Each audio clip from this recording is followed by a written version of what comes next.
Department of Education, What because happened? that's where they have to repeat. I'm gonna have to bang on the door and say, did I miss your email? Huh? Yeah. Gave him my Hainesport card, you know, the mayor, and then my personal. Legally, that's the state. They will not. Emails are all, not all that. He normally Well, isn't he at had this the wrong meeting. address, but it would bounce back and he would do that. Want to sit down? You ready? But it could go Yeah. in the Okay. spam. Okay. Call to order, please. Will everyone please rise, face the flag, and salute? Pledge allegiance to the flag Flag of the United States of America and to the republic for which it stands, one nation, under God, indivisible, with liberty and justice for all. May I have the reading of the Sunshine Law, please? Notice of this meeting was published in accordance with the Open Public Meetings Act. Next, we have Township Resolution 2022-6-1. It's the appoint the Class 1 through Class 4 members and alternate members to the Joint Land Use Board. Be it resolved by the Township Committee of Haynesport Township, County of Burlington, and State of New Jersey that pursuant to NJSA 40:55D-23, the following appointments to the Haynesport Township Joint Land Use Board be approved to serve as volunteers. Class 1 would be mayor or mayor designee, one-year term to expire December 31st, 2022, Bruce McLaughlin. Class 2 is an official of the municipality, a one-year term to December 31st, 2022, Paula L. Costco. Class 3, a governing body member, one-year term to expire December 31st, 2022, Leila Gilmore. Class 4 is a citizen of the municipality, three-year term to December 31st, 2024, Letitia Kelly.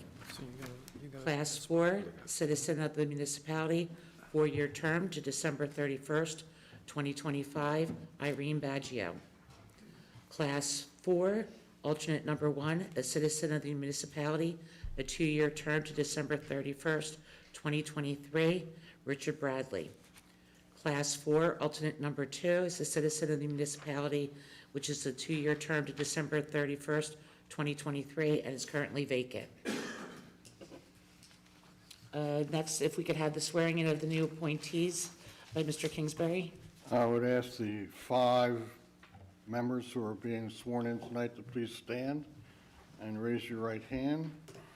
And do you solemnly swear or affirm that you will support the Constitution of the United States, the Constitution of the State of New Jersey, that you will bear true faith and allegiance to the same and the governments established in the United States and in the State of New Jersey, under authority of the people, that you will faithfully, impartially, and justly perform all the duties of office of Hainesport Township Joint Land Use Board member according to the best of your abilities, so help you God. I do. Thank you. Congratulations. Next is roll call. Mayor McLaughlin, Here? Mrs. Gilmore, Here. Mr. McKay, Here. Mr. Jacochi, absent, Mrs. Baggio, Here. Mrs. Kelly, Here. Mrs. Tyndale, Here. Ms. Costco, Here. Mr. Kroll-Pfeiffer, Here. Mr. Bradley, absent, Mrs. Caguglio, is she online? Absent, and Mr. Murphy. Here. Next, if we could have any nominations for chairperson for 2022. I'll nominate H. Kroll-Pfeiffer. I'll second. Well, I'll second. Everybody seconded. We're going to give a second too. Give it to Tish. Mayor McLaughlin, Yes. Mrs. Kelly, Yes. Mr. McKay, Yes. Mrs. Gilmore, Yes. Mrs. Baggio, Yes. Mrs. Tyndale, Yes. Ms. Costco, Yes. Mr. Murphy, Here. and Mr. Kroll-Pfeiffer. Yes. Congratulations, Mr. Kroll-Pfeiffer. Thank you. You'd like to take over?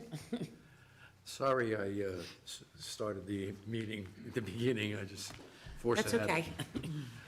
Okay, next order of business is nomination of vice chairperson for 2022. I'll nominate Mr. McKay. I'll second. Okay, roll call, please. Mayor McLaughlin, Yes. Mrs. Baggio, Yes. Mrs. Gilmore, Yes. Mrs. Kelly, Yes. Mrs. Tyndale, Yes. Ms. Costco, Yes. Mr. McKay, Yes. Mr. Murphy, Yes. and Mr. Krollpfeifer. Yes. Next is the problem appointment, secretary for 2022.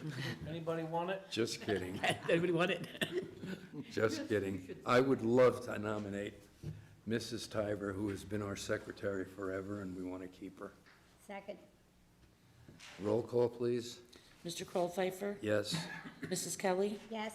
Mayor McLaughlin, Yes. Mr. McKay, Yes. Mrs. Gilmore, Yes. Mrs. Baggio, Yes. Mrs. Tyndale, Yes. Ms. Costco, Yes. Mr. Murphy, Yes.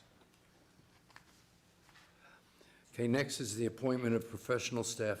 I asked you this last year, and I forget. Yeah, we can do it as one. One, okay. So we need a motion and a second for solicitor, engineer, and planner. I'd like to make a motion that we hire Mr. Kingsbury for solicitor, Alimo Group for engineer, and Taylor Design for planner. I'll second. Okay, roll call, please. Mayor McLaughlin, Yes. Mrs. Tyndale, Yes. Mr. McKay, Yes. Mrs. Gilmore, Yes. Mrs. Kelly, Yes. Mrs. Baggio, Yes. Ms. Costco, Yes. Mr. Murphy, Yes. and Mr. Krollpfeifer. Yes. Mrs. Costco, thank you again for the recap. It saves a lot of time. Okay, times, dates, and meeting places. Well, the meetings will be here, and we have a listing of the meetings. And I think the most important thing to note is that July is the 14th, Thursday the 14th, not the first Wednesday. So I need a motion and a second. So moved. Second. Roll call, please. Mr. McKay, Yes. Mrs. Tyndale, Yes. Mayor McLaughlin, Yes.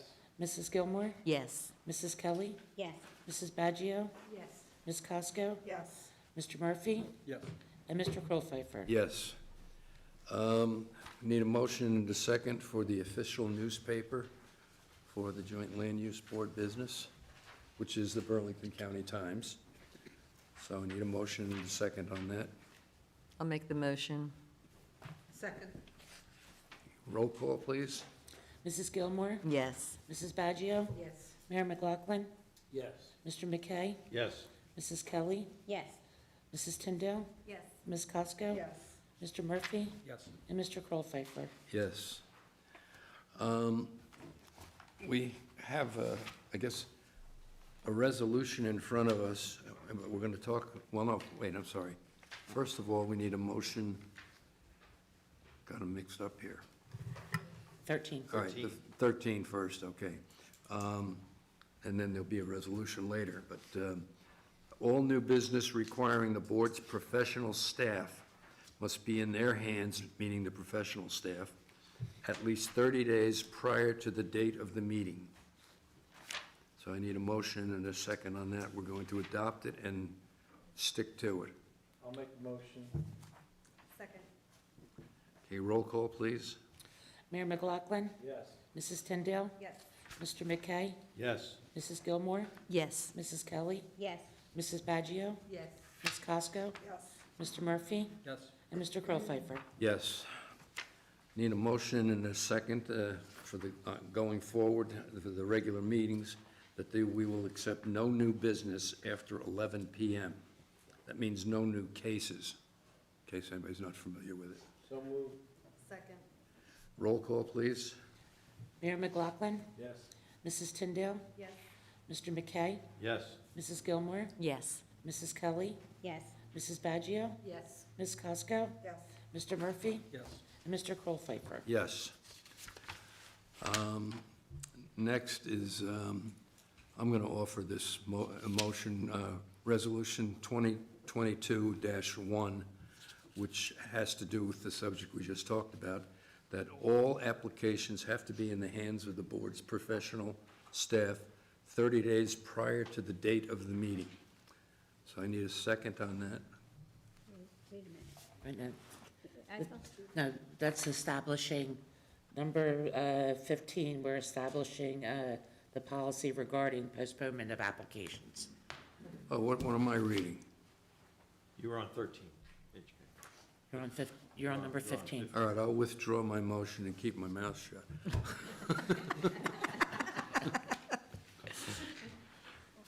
Sorry. Well, I offer a resolution. Okay, I did it about 3 times last night, H. Don't worry about it. Must be the new year or the bump on my head. I'll offer resolution number 2022-01 for acceptance regarding the postponement of applications. I'll second. Roll call, please. Mrs. Kelly? Yes. Mayor McLaughlin? Yes. Mr. McKay? Yes. Mrs. Gilmore? Yes. Mrs. Baggio? Yes. Mrs. Tyndall? Yes. Ms. Cosco? Yes. Mr. Murphy? Yes. And Mr. Kroll-Pfeiffer. Yes. Okay, professional comments. Thank you for the reappointment. Thank you. Welcome. This board was extremely productive in 2021. Thank you. They really accomplished a lot. Good. Had a lot of help. Okay, any board comments?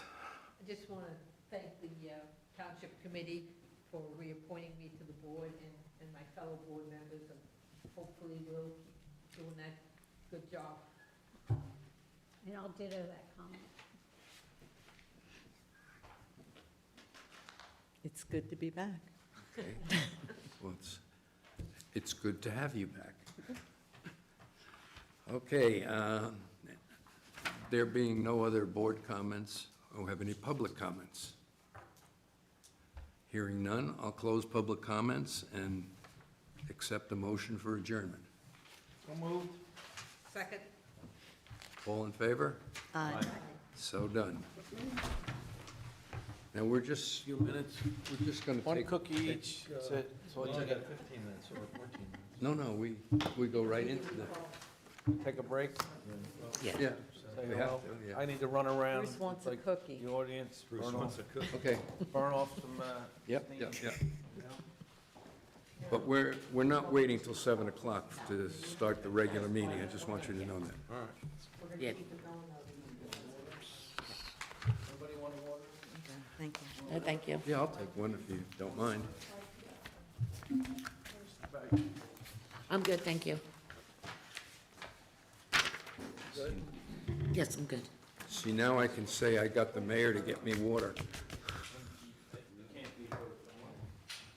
Thank you, sir. Yeah, sure. Is it one of those small ones? Yeah, that's great. Thanks.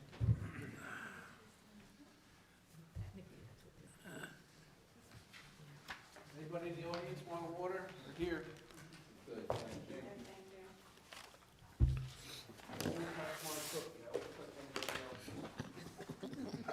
you go.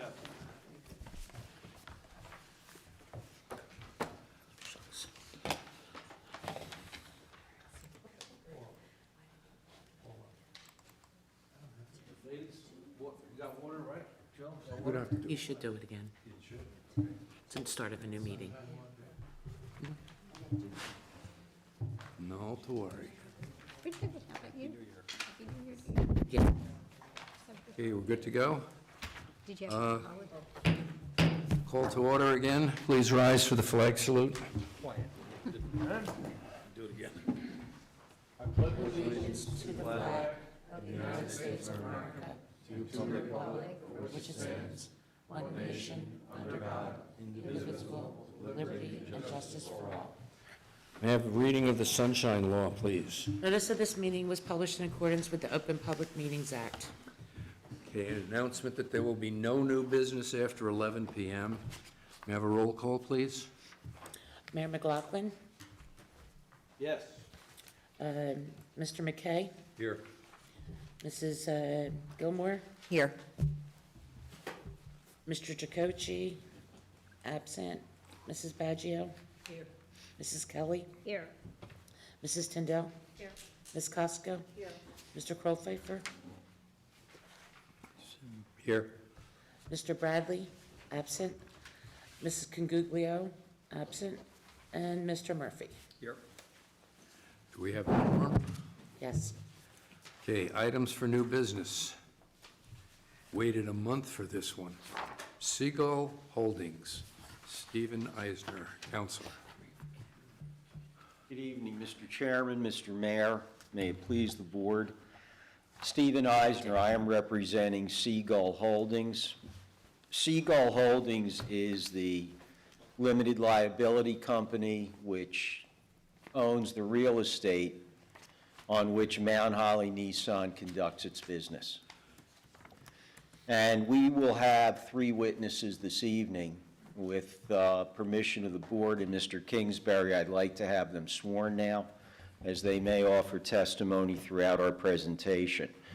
Firstly, I would call Mrs. Tina Wright, who is a principal of Seagull Holdings. Mrs. Wright is the managing member and has the authority of Seagull Holdings to represent them this evening. Our next witness will be Stephen Philippone, our civil and design engineer, and finally David Shropshire, our traffic engineer. I ask the 3 of you to raise your right hand, please, and do you swear or affirm testimony you give tonight will be the truth, whole truth, nothing but truth, so help you God. Thanks. Thank you. I would note that I have worked with Mr. Philippone and Mr. Shropshire for over 20 years. In fact, I think with Mr. Shropshire, it's over 35 years. I would represent to the board that both gentlemen are licensed New Jersey professional engineers. They have appeared before numerous boards. In order to be considerate of the board's time, I ask that they be accepted as experts. If the board has questions, I would be glad to qualify them. I will leave that to the chair and to your counsel. Board members have any questions? If not, they're accepted. Thank you. For the record, this application really is to validate the current use at the property and to explain to the board and receive approval for certain changes which will be made in the drive aisles, access easements, and things of that nature. I know that last month the board heard the BTC, or Black Creek application, which is for the property immediately behind Mount Holly Nissan. And these 2 applications are interrelated because there is a reconfiguration of the Black Creek access drive from a bifurcation of the 2 lots owned by Seagull to the eastern side of the property. And we think that that's a tremendous positive for the Black Creek property and also for our property. This property is approximately 7.5 acres in area. There are no changes presently proposed to the actual structures on site. At some time after, hopefully, this application is approved and DOT approval takes place, my client and Nissan will make a determination about whether they come forward with a new structure, an expanded structure, and a lot of that will depend on the timing of DOT approval. This property is in the Mount Holly, forget the formal name, but it is the Mount Holly Bypass Redevelopment Area Zoning District, and it is a permitted use. At this point, I would like to call Mr. Philippone to explain to the board the existing configuration and the revised configuration at the premises. And I think what I'd like to do, Mr. Kingsbury and Mr. Chairman, at this point, This is, Steve, which one of these is our existing, This first one here, is our existing configuration? yes. So I'd like to have the existing configuration marked A1. This is sheet number 2 of 7 of our site plan. I'll label this A1. And Mr. Philippone also has a plan to show the board what is proposed, and I would like to have that marked A2 if we could.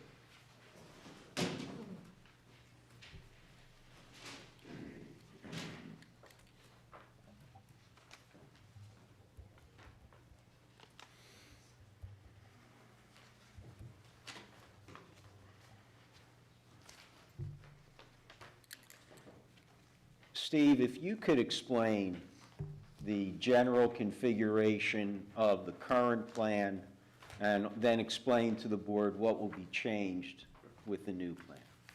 I'll give a brief presentation. This is an existing condition. It's labeled clearing plan because but this is the existing conditions what's out there today, if you were to go by the site. What Tina owns out there right now are, and a subdivision occurred 2 months ago that consolidated all of this. But prior to 2 months ago, Tina's structure is in Brown, her dealership, which she purchased from Mr. Hesser. Mr. Hesser developed this site about 15 or 16 years ago as a Nissan dealership, and 5 or 6 years ago, Tina purchased the property. So the Brown is Tina's building. This is the asphalt area where Tina displays vehicles. There's a driveway that runs through the site, and this is the access to Atlantic Woods Products. This is an acute angle, very awkward, very difficult maneuver and access and egress for the heavy, large vehicles to this construction site. And it's completely separated the two properties. And back 15 years ago, Mr. Hesser had a condition that he needed to obtain an easement, and that's been a difficult thing for a lot of years with this property. So that these two properties have been segregated, separated. And this portion of the property is where there's display vehicles. Again, this is an existing condition. Many years ago, there was a structure on the site back in 1995. It shows up in the aerials. I think there was a bowling alley or furniture store at the time, but that was located in this area. The features that are on the site today, the areas that are shaded in sort of a brown color is a stone area where Tina parks cars for sale. Moving across along the rear of the site, there's a stormwater basin that has been part of this site. That's a functioning basin. Stormwater from this site goes into that stormwater basin.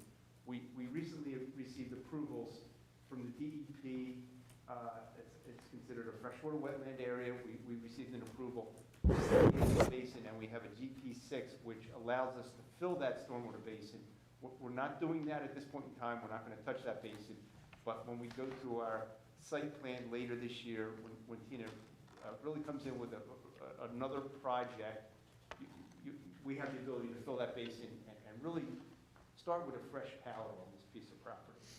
But for the time being, that basin will remain, and it is functioning. Can I interrupt you, sir? What, you say that was an active, you said that was an active basin. Where is the water that it presently goes into that basement? Where is it going to go when that basin is filled in? It's going to go 2 places. We have an easement to the rear of our site that's part of the Black Creek property. I don't know if you saw that on the Black Creek when they received their approvals, but part of our stormwater is going to go on to the Black Creek property. And we're going to continue that basin partly on our site. Tina would like me to design stormwater underneath of the parking lot. And the challenge with that is it's a little bit expensive, so I'll probably do a combination of underground, under the parking lot, stormwater retention, plus I'll have a stormwater basin partially on Black Creek and partially on our property. So you and Black Creek have an easement arrangement for that proposed basin? We do.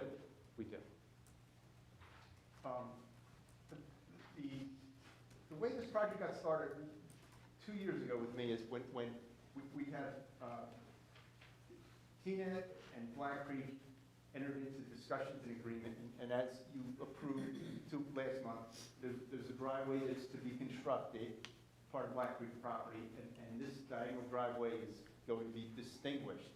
I went into this project thinking, all we're gonna do is relocate, this is our existing driveway, we're gonna relocate a driveway and let the site function as it does currently, but that completely changed as we started developing this site, and that's what I want to show you, our site plan.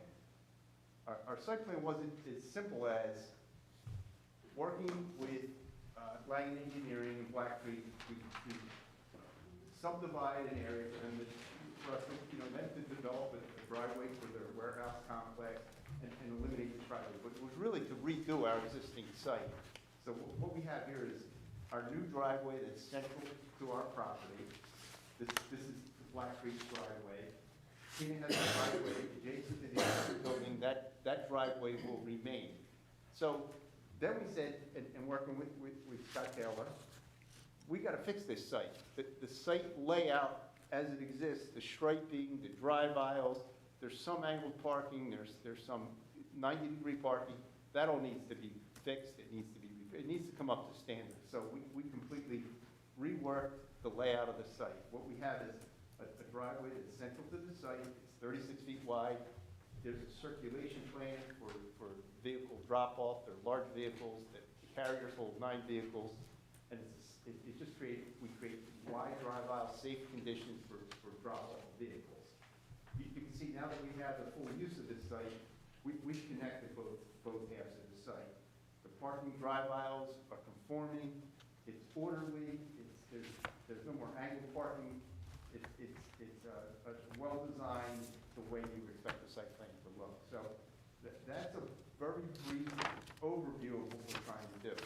I want to talk about the number of parking stalls. There's 4 different types of parking stalls on this property. First is if you are a customer, you will come in either of the 2 driveways and there's a designated parking area. There's 15 customer parking stalls, and they are going to be up against a chain link fence. If you go to the site now, there's a chain link fence. It says customer parking on that fence. They are the 15 parking stalls. Beyond the fence, there's a gate. So there's employee parking, and there are 34 employee parking stalls within an enclosed area. That gate will be open during normal business hours. So we have 15 customer, 34 employees. There's 2 other types of parking stalls on this site. One is going to be for inventory parking, and that will be stacked parking that's in a sort of a light shaded brown. That area is shown here, and there's also inventory parking behind the main building. Total number of inventory parking is 396 parking stalls. There's going to be, the next and the 4th type of parking is going to be a display. We want to put vehicles on display, accessible, easy to get in and out of the parking stalls, adjacent to drive aisles. And they are the stalls that are in this gray area here that's asphalt, and along the frontage of the site.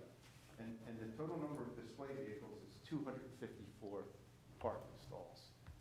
One thing we've done with the site plan, with the new striping plan, the existing parking lot, you come in, there's cars parked along there's a drive aisle along the front. You go to this side of the site, there's not a drive aisle, there's parking. It's very disconnected and a little bit disorganized. And Tina inherited that 5 or 6 years ago when she bought the site. So we're bringing this site plan, where I thought 2 years ago I was just going to reconfigure driveway configuration. It ended up being really a full site plan to bring this into your standards. We have lighting plans that are part of this application. Regarding drainage, we were fortunate in that this complete reconfiguration does not require any changes to stormwater. We're disturbing less than 1 acre, which makes it a minor stormwater project. And because we have less than 1/4 acre of increase in impervious, we have a decrease in impervious. So for those reasons, we don't need to provide any stormwater. The natural flow right now is going to the stormwater basin, and that basin is large, it's 5 feet deep, and it's accommodating the stormwater from the site. So that's a basic general overview of the site. We do have a few variances, and I can get into some of the variances. Before you go into that, going back to parking, another category, handicap, is there going to be separate handicap in each of the areas you just designated? I mean, I don't see why you need handicap in the inventory areas, but customer and employee?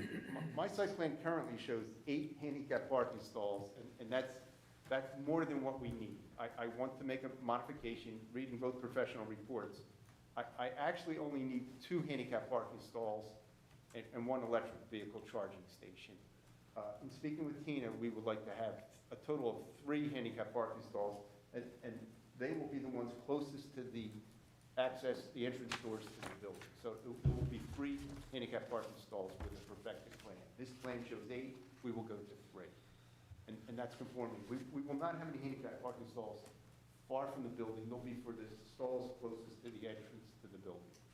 And so just for clarification, the increase in the number of spaces will either be customer and/or employee parking? Customer and employee will total 49 parking spaces, which the ADA requirement is 1 per 25, so 2 are required. We are proposing 3.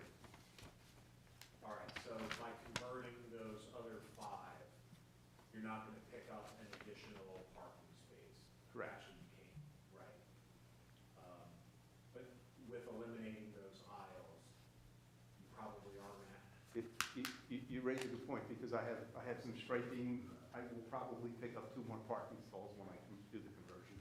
So even if you do end up, so I just want to be clear that the number of 34 employee spaces and 15 customer spaces, they could increase, each increase by 1 or 2.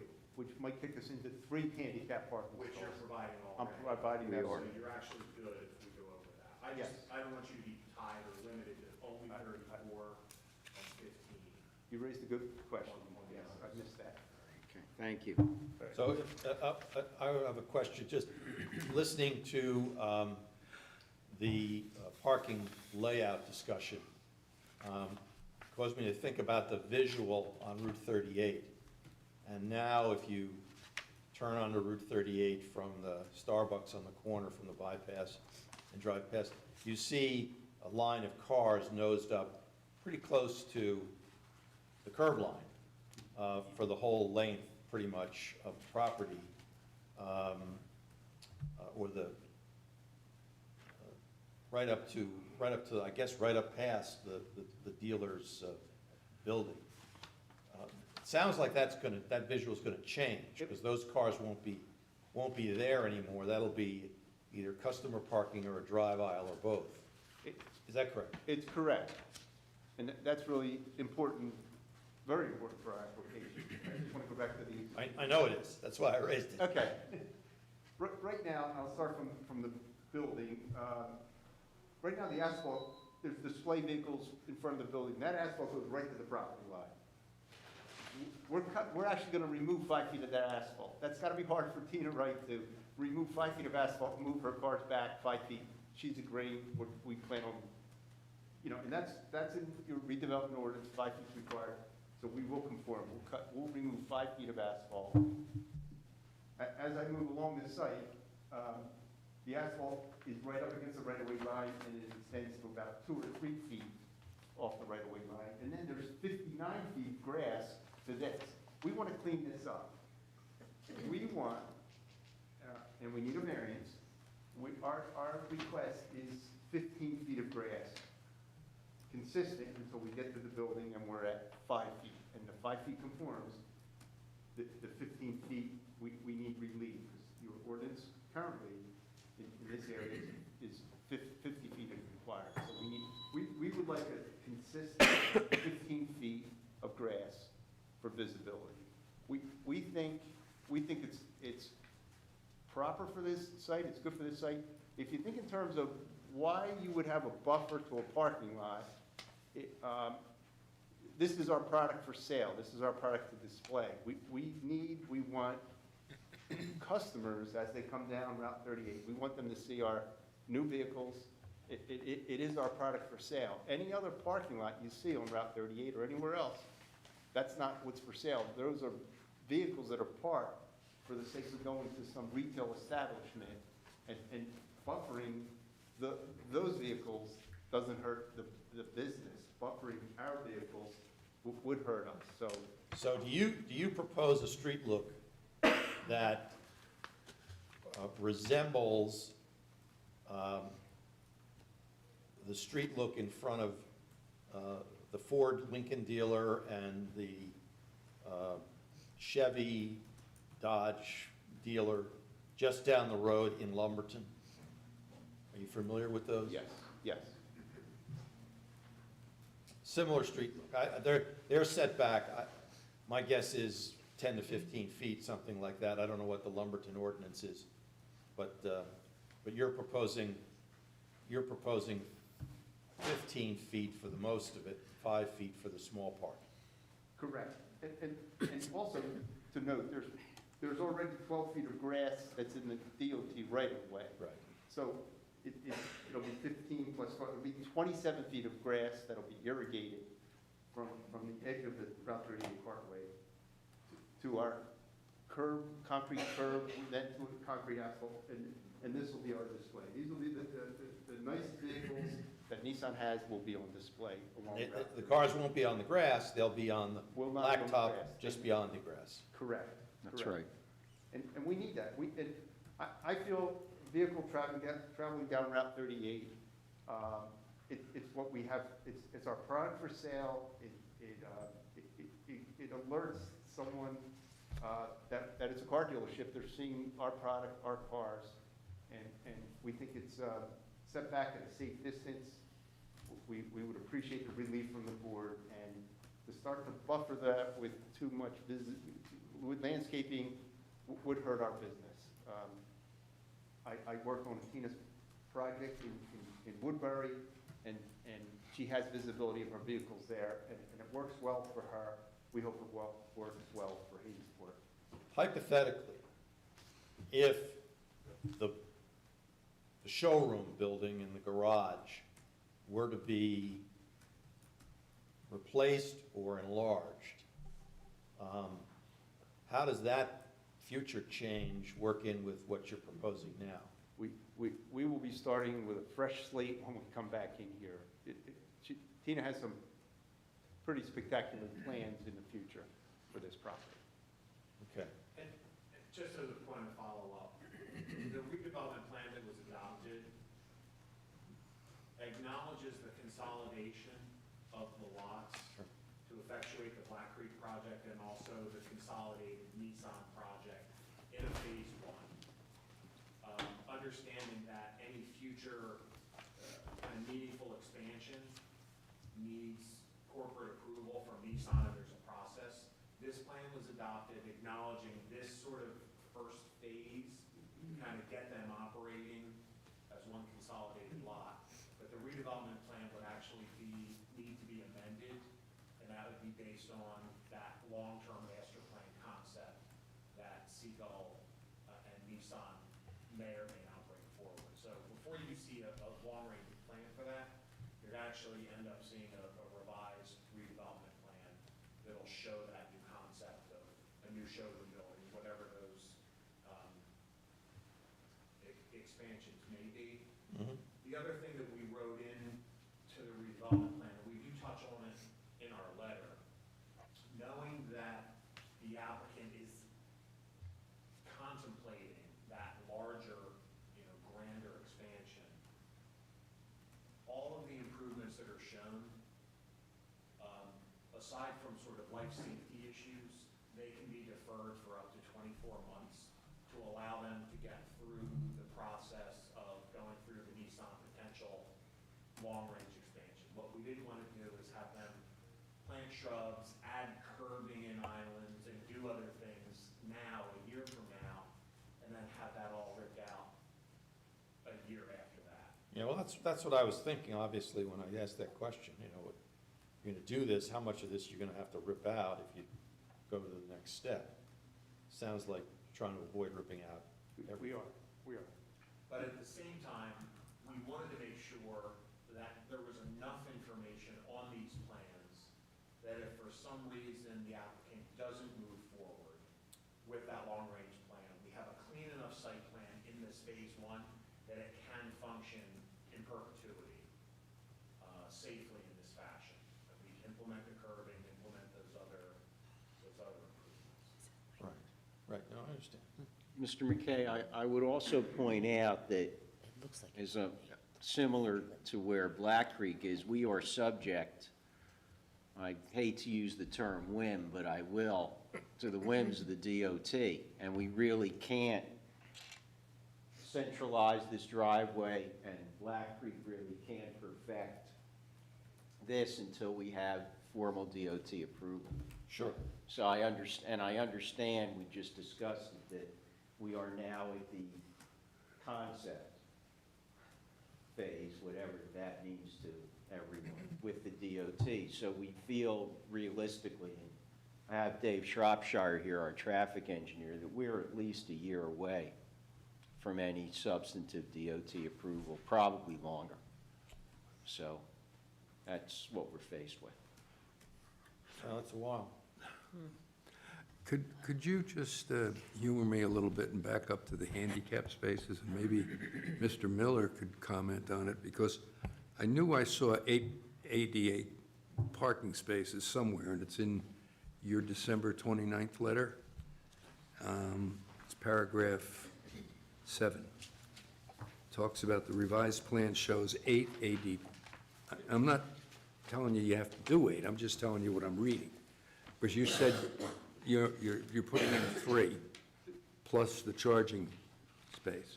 It might have been me being a little overzealous. When I came up with 8, I was thinking, you know, there's a number of handicap parking on a standard. I counted vehicles for sale, display vehicles. I missed it. That's not required. And we, I want to just get it clarified, that's all. yeah, in the redevelopment plan, those display spaces are not actually parking spaces. Right. That's actually an inventory display space, and there are other spaces that are stacked vehicle inventory spaces, but it's not an actual parking space. An employee can't park there. There are no people associated with it. If they sold sheds, that would just be an area where they line sheds up. So when we calculated this, and I think Marty's office did the same thing, we looked at customer and employee parking only, and that's really what they need to base their accessible parking requirements on, which comes out to 2, but they want to do 3. And I think maybe your staff kind of looked at the overall number of cars on the site, and that's where the need came from. We got carried away. Okay, then one other thing, and I'll let you move forward. This has been bothering me since the first time I saw this whole application, not yours specifically, but it's a question of, I guess it's who goes first. Because if you take away that diagonal asphalt road, the people that are using the property behind have no way to get there until that other road is built. So is it contemplated that's going first, or are you talking about a year from now that you're going to be doing that? If I can, because I guess of all of us, Mrs. Wright and I were most involved with Black Creek in negotiating everything. One of the problems is, as you mentioned, Mr. Chairman, is that there is presently a tenant on the Black Creek property. I think they mentioned that during their application last month. And that tenant needs access, and so they are utilizing this diagonal. Black Creek will need access for their construction and their infrastructure, so they will use this diagonal for a period of time, and then what is contemplated is that they will do construction of this easternmost access. They will do everything but top coat it because of the use of construction vehicles. I am not certain what's required under your ordinances for a road that's still under construction, but when they are able to use that, they will then they will then abandon this property. And that's when it will be consolidated. So to answer your question, I think once the DOT approval comes forward, hopefully, and Black Creek can construct this access, they will then be in a position to cede this access to us. And simultaneously, we should be able then to begin this construction. And we would then be closing this driveway down here. We had a lengthy telephone conference with DOT in Black Creek, and DOT was very much agreeable to allowing us to have two access driveways. This one, which is existing, and this new proposed one, because that one would be closed. So I hope that answers your question about the staging, if I can. I mean, use that term. I guess it's really not my concern or our concern, but I guess you people, Seagull and Black Creek, have it all resolved, who's responsible to do what, and so my only issue is I don't want to be stuck with something halfway. No, And I say me, I mean Hainesport Township. we really can't do anything. I mean, we couldn't close, as you know, we couldn't close that diagonal until Black Creek receives some DOT approvals, because they need ingress and egress, and I think, as you know, they will have some access through this jug handle that they're proposing, but that will take quite a bit of time to construct, and they may, at least we're hoping that they begin to move forward with this driveway much, much sooner, because that will really give them the construction access. So I do think, and I know we talked a little bit about it with the Black Creek, is that there really needs to be a coordinated and combined phasing plan that between Black Creek and Nissan Seagull, because if you're gonna have the site operate with just that easternmost drive, and if they wanna pull a CO for one of the buildings, that phasing needs to be safe and sort of clarified, just from an inspection and bonding and everything else. So some of those parameters, I believe, can you confirm, it is all one DOT application, correct? Yes, it It's a is. joint. It is a So- joint application. So all of the driveways are gonna be approved basically at the same time, but it sounds like what you're saying is the driveways may come online sooner than the jug handle itself? That's what we suspect from our conversations with Black Creek. So I think it would be appropriate, and I don't think we ever really got into the weeds on that during the BTC3 Black Creek application. I do think we talked about phasing, but I do think it's gonna be appropriate to look at what those potential phasing things could look like. So we make sure we have emergency access, and if for some reason at some point the project falters, we know where we are. We don't have any objection to that, so.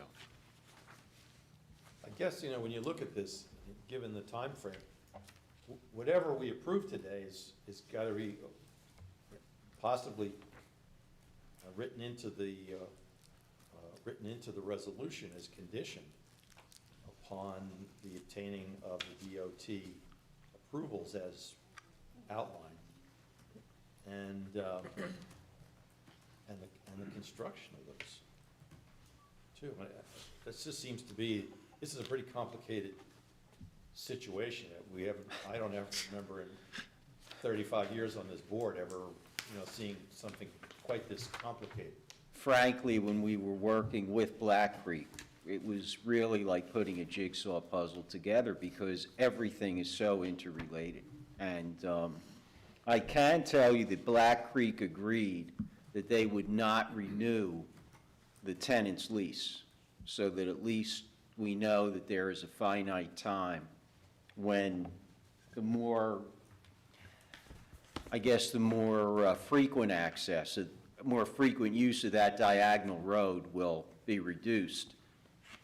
I also would have to commend Black Creek because they did agree to pave that road, and at our request, they put in speed bumps and stop signs, and everything was done in a very, very top fashion, so we were very satisfied with it. It was a big, big help to us.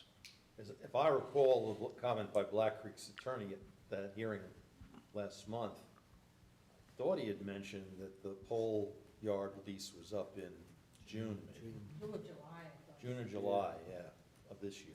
Yes, and they indicated they would not be renewing that. Right. They have a lot of telephone poles to move between now and then. I think they know that.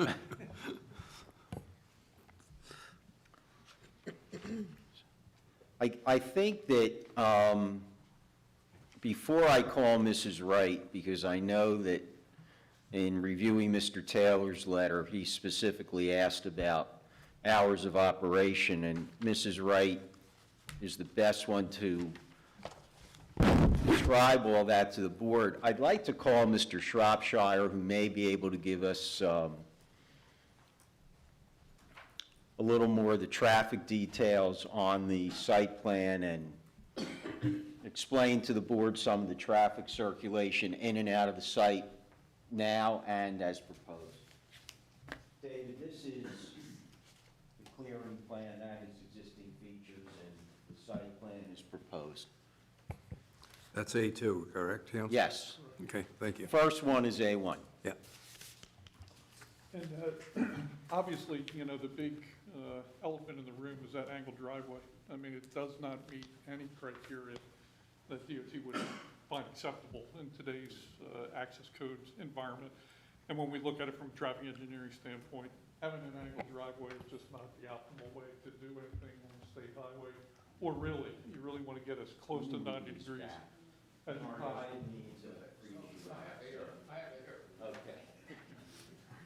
You want to get it as close to 90 degrees as you possibly can in order to provide as safe an environment as you can for maneuvering in and out. So what we're proposing to do with the future plan is clean all of that up, remove that angled driveway, consolidate the lots, and provide a much better access. As the board knows, Steve explained the existing access ways today and how it's kind of interrelated. Well, what the proposal on A2 shows is, you know, a much cleaner interaction and a driveway in the central location that really meets the NJDOT criteria.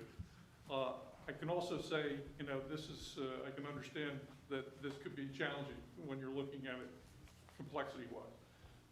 It was probably the most interesting pre-application meeting that I've been involved with NJDOT. And the whole idea is all of this has to be worked together as one. And that's why during that meeting for Seagull, we were specifically saying, we would like more than one access. Do you have a concern with that? No, they don't have a concern with that. They basically are saying, because we're getting rid of that angled driveway, we're going to get some bonus points and be able to get that second access for Seagull. In addition to the access that's being provided for Black Creek as an alternative. All these accesses meet NJDOT criteria and accommodate a much better circulation, not only for what is in the Black Creek proposal, but for this Seagull application. So everything improves with regard to the site plan without that angled driveway and cleaning everything up, as Steve Philippone has mentioned, with regard to the access points, how all this is going to be oriented, circulation. And I would say one of the biggest things with regard to on-site circulation is to be able to provide substantially improved accessibility for the large trucks that come and deliver the vehicles to the site. And that's being accommodated in a very good, clean fashion with the new access and the wide aisles that have been provided. Yeah, I have a question on just that point. I probably should ask Mr. Philippone, but since you raised it, I'll just give you what I see. When I drive down Route 38 toward Cherry Hill a lot, and there's a bunch of dealerships in the Maple Shade area. And to my amazement, I see car carriers unloading parked on the shoulder on Route 38. I don't know how they're allowed to do that, but it sure is a traffic hazard when they do it. I trust that this plan isn't going to allow such a thing. That's correct. If I could call Mrs. Wright, she can explain. Yeah, and this plan, just to answer your question, it accommodates not only the access of those trucks into and out of the site, but circulation, clean circulation through. So everything will be accomplished on site. I've seen the exact same things that you're talking about at several dealerships. When we're coming in to redo dealerships, that's always a criteria. You can't do that on the roadway. Really, it's not supposed to be done on the roadway. That's not what the purpose of the shoulder is. Right, okay. If I could, I'm going to go back to the existing features plan, A1, because I'd like Mrs. Wright to explain how those, the car carriers are accommodated now on the site. So, Mrs. Wright? Good evening, everyone. Tina Wright. Because you hear Nissan, Seagull, and Tina and Mrs. Wright, that's all me. Just keep it squared, right? So currently, our car carriers come in, maybe we get 10 a month. We sell 2,000 cars a year, hopefully, and more hopefully as we improve and have a much better site, building, and just in general, everything like it should be. But to my knowledge, we've never had carrier unload on 38. And we have plenty of room, and this is from what was an existing bowling alley. So Mr. Philippone has done such a better job of accommodating the flow. So when they come in, this is. That's you're showing existing now, features, right. And it's hard to tell, but the way that they come in now, they still go around, and that's the bowling alley driveway. They come in, they kind of stop in the middle of the drive, which is what they would still continue to do, unload. Sometimes they might have 1 or 2 cars. The max they carry are 9 cars. So they unload, we have a designated area where those 9 cars go, and he goes on his way. Could be there 20 minutes, could be half hour if he's a little slow and has all 9 to do. As long as they're not doing it on the shoulder of Route 38. No, that's what I mean. Which I hear you. It's totally on our site. And so I can only attest to how we run it now and how we'll run it even in a better scenario.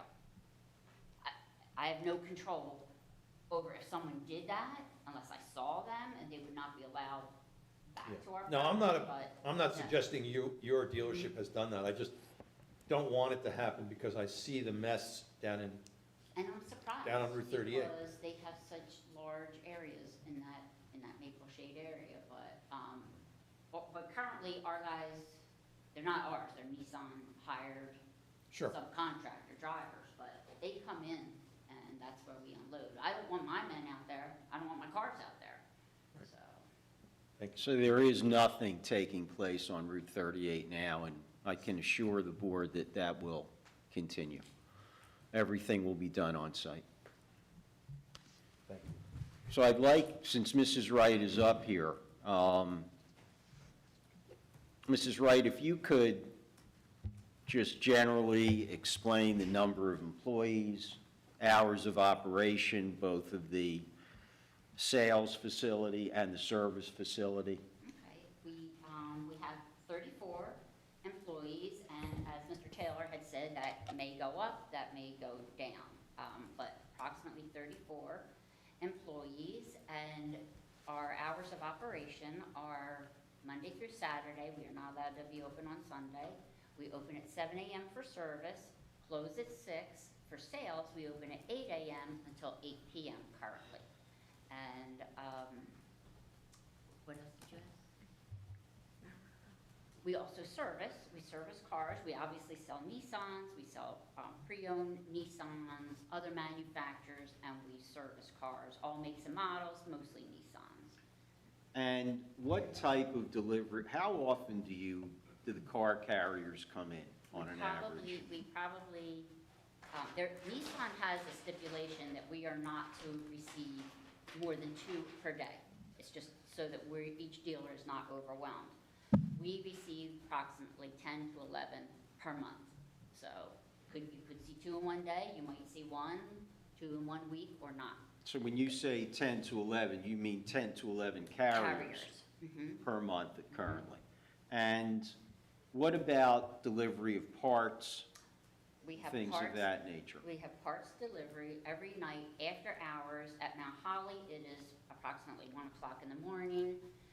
They come, pull into our driveway. They have to unlock the gate. They go to a designated area, unload the parts, and then out they go, lock the gate, and they go on their way. So that is, Very quickly, within 15 minutes. so that is done on site, not on the highway? It must be done on site because, in order to get the parts to the building.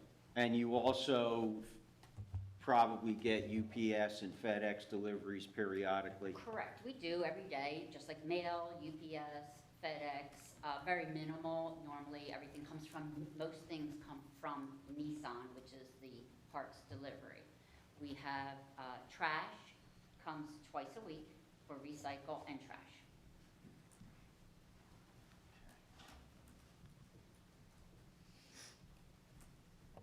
As it stands now, have the deliveries, the FedEx truck, UPS truck, the trash and recycling deliveries, have they ever posed a problem on the site? Not to my knowledge at any time, no. Because we have, also we have a tool truck that comes once a week. They have designated days. They come, they ask any of our technicians, do you want a snap-on tool? And they're there a half hour tops and they go on their way. And again, I know I've asked this because I know that the board is concerned. None of those deliveries take place anywhere except in and about the dealership. Absolutely. I had, Mr. Philippone had referenced a remodeled or expanded or new building. So I know you brought a rendering. Let me get it and let's mark it. Sure. I'd like to have this marked, if I could, A3. And this is just,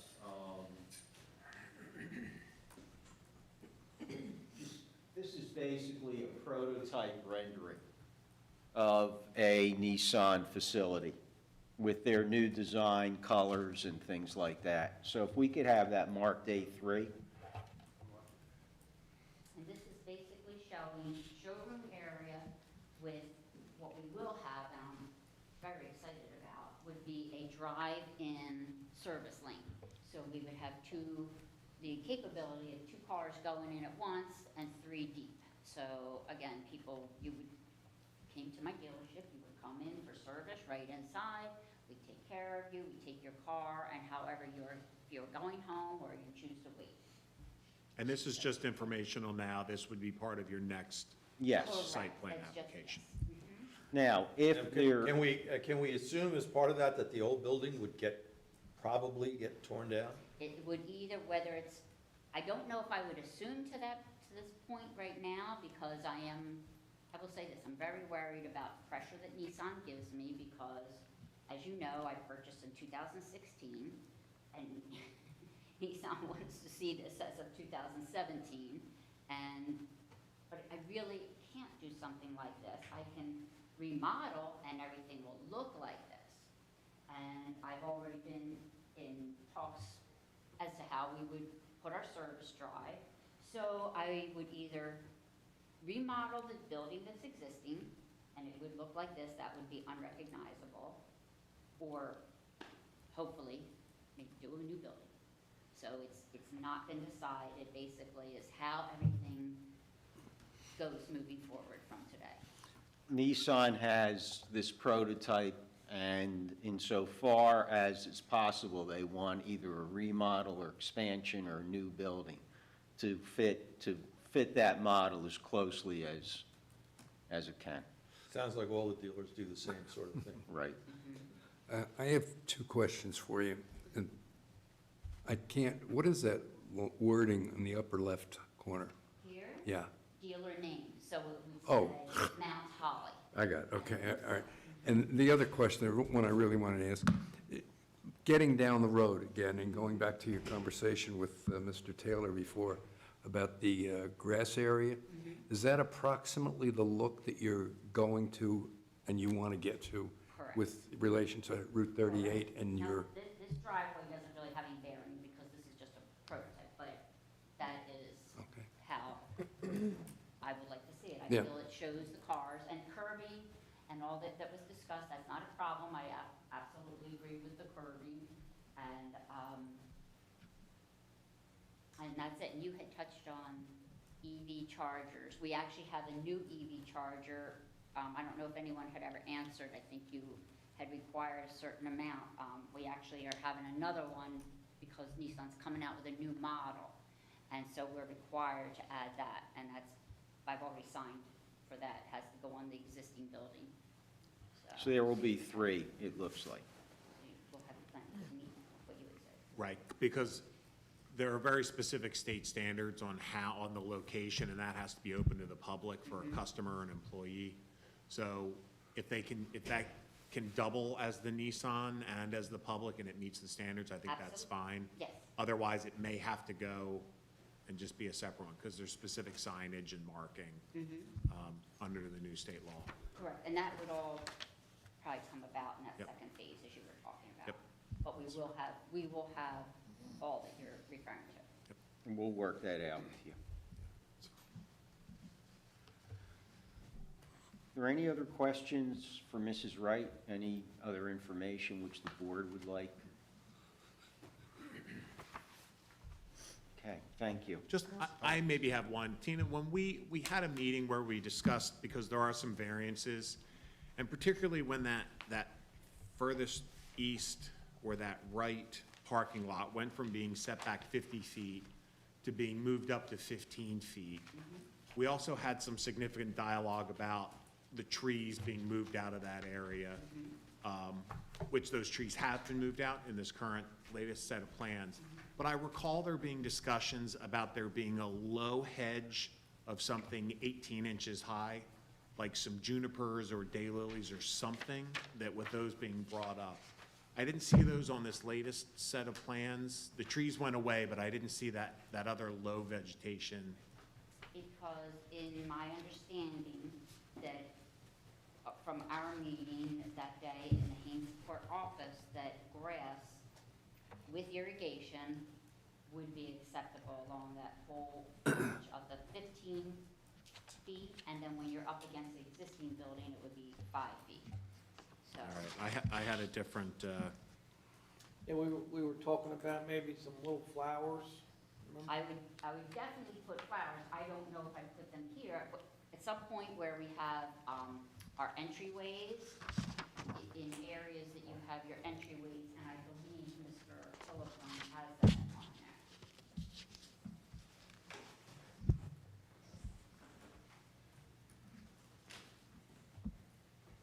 And then there's more that I would do, but I really can't do since this is not referring to anything going on with the building. But all in the entryway here on both sides. There's trees, and then over here's flowers. And then over here on each side, he has a list of different plants involving knockout roses and junipers and, I don't remember what the other one, daylilies, flowers along the edges here. 5 foot and that 5 foot buffer. What were we talking, 12 and then 17 feet for the right-of-way? What was the right-of-way again? 12? about 10 or 12 feet, I think. So, and then there's more grass that's on your property. So what's the total again? 27 feet. 27 feet. That's a lot. And that will all be irrigated. Right. We had agreed to that at Mr. Taylor's suggestion. Yeah, I do recall in our economic development meetings that we had compromised with the trees being in the front with some low-lying annuals or perennials Yeah. as part of that compromise the last time that we did meet. Yeah, we'd like to see that. Would you object to seeing them in groups as opposed to along the entire line? Meaning instead of just one long row across Route 38, if there was, because also there's maintenance involved. You're mowing the lawn Right. and so on and so forth. So if they were in either some sort of groups, either at, right here at the opening, over here, because I've got the driveway here, here's Black Creek's driveway, and then what would be my main entry. Well, do you want to do a sketch and submit that and come back next month? Next month? No, really. Well, I mean, I guess our request would be that we provide Mr. Taylor's office with a proposal and see if we can work it out and come to something acceptable. So it sounds, Make that a condition of approval. Yeah, and You submit some sort of a landscaping plan, I'll call it, subject to the approval of Mr. Taylor's office. We don't have any objection to that. I mean, we do that all the time. And I was just going to say that for your information and your client, we do this, and we have faith and confidence in Mr. Taylor, and you don't have to come back to us. No, we've done that. I have every confidence we can work with Mr. Taylor. You know, I think Scott was just looking for a little color, you know what I mean? It doesn't have to be, I don't even care if they're evergreen. It's just more something to, okay. break you it know, up. create a little bit of vegetation and definition along, several hundred feet there, I think. Like, I think we talked about Yeah. perennials, like, Yeah, even daylilies and some Doesn't short have to be, juniper and easy to maintain stuff. easily maintainable as possible, maybe, you know, this much, and then your rest of your grass, sometime, I don't know if you could put it, I'm confident we can. you know what, yeah, I mean, I'm sure there's other plans with other dealers that Little islands. you can look at. We wanna make it, we wanna make it successful for you, but we're just looking for a little, just something, you know what I mean? We're not asking for much. You know, I We've pretty much think, given you everything you've asked for. We just like to feel that there's just a little bit of something there, so if you can work We'll with come up with Scott. something, and Yeah, I'm work with sure Scott. you'll be very happy. Yeah, So, because I'm not actually against vegetation nor flowers, I'm a big flower lover, but we'll find yeah, well, you wanna be able to see your cars, we get it. I mean, we're not here to hurt you. no, I think that we can, we'll be able to work that out. And I have a question, is there any curbing proposed along the entire frontage of, along 38? Yes, There is curbing? yes, there will be. My plan does not show it, but Okay. the effective plan will show curb. Mr. Taylor had made that comment, we had agreed to that. Okay.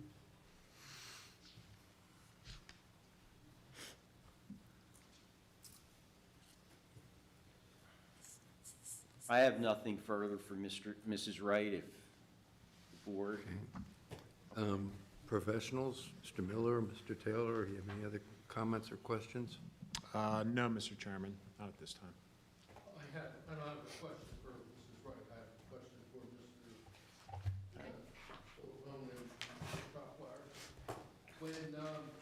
When this comes to effect, and you're gonna go from the existing, or the new approved plan now to the future plan, does the driveway change, or we don't know that? It does. It does. I'll try. The driveway will have to change. The overriding factor here is there's several permits that have to be granted from DOT, but the, kind of like the most forward permit is what Black Creek has to do, because that deals with that eastern access. That one's not gonna change. Right. So once that eastern access is approved, all the dominoes then can fall from there.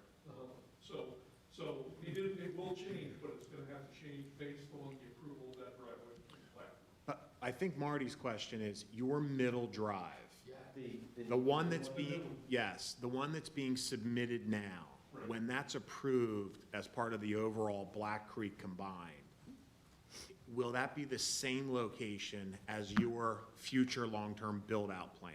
That's, yes. Yes, so that will not Okay, move. so that's what it's. Correct, yeah. We don't want that to move. We're gonna build that once, Well, get it approved once, right? Okay. The driveway currently, this is that diagonal. And the new driveway is probably about here. Right, And this driveway will be closed. right. this And that's what's gonna have to happen simultaneously. The construction of the new one will happen. the existing one is gonna stay open because you have to be able to access the vehicles. Right. And then there will be some, and that's what some of that phasing, once you get the DOT stuff, the town needs to make sure, because there are COs and everything else. So that's where, once your DOT is close, there needs to be some Yeah. coordination. And it makes it a little bit easier if that's gonna stay in one spot. Right. This second one is not going to be changed. And I have a question about the driveways, which I don't know who can answer this one, but in Mr. Miller's letter, paragraph 6, you talk about driveway aisles of 23 and 24 feet, while 25 is required. But I seem to recall somebody mentioned in the beginning of this presentation, there's going to be 36 foot. So my question is, what is it? Because here, in this letter, it says you need a waiver. The 36 feet wide driveway is the center driveway, the central driveway. The other driveways on the site where the vehicle drop-off areas are, those driveways actually get wider, because what I did was put a template on here.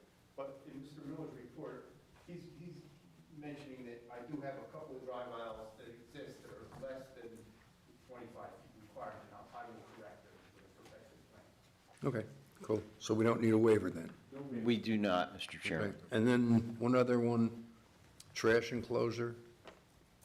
Has that been resolved? Where is that It going? will be designed, it's on the site currently, it needs to be upgraded and designed to your standards, and we will do that on a perfected. Okay, well, once again, we have faith and confidence in Mr. Miller, so work it out with him.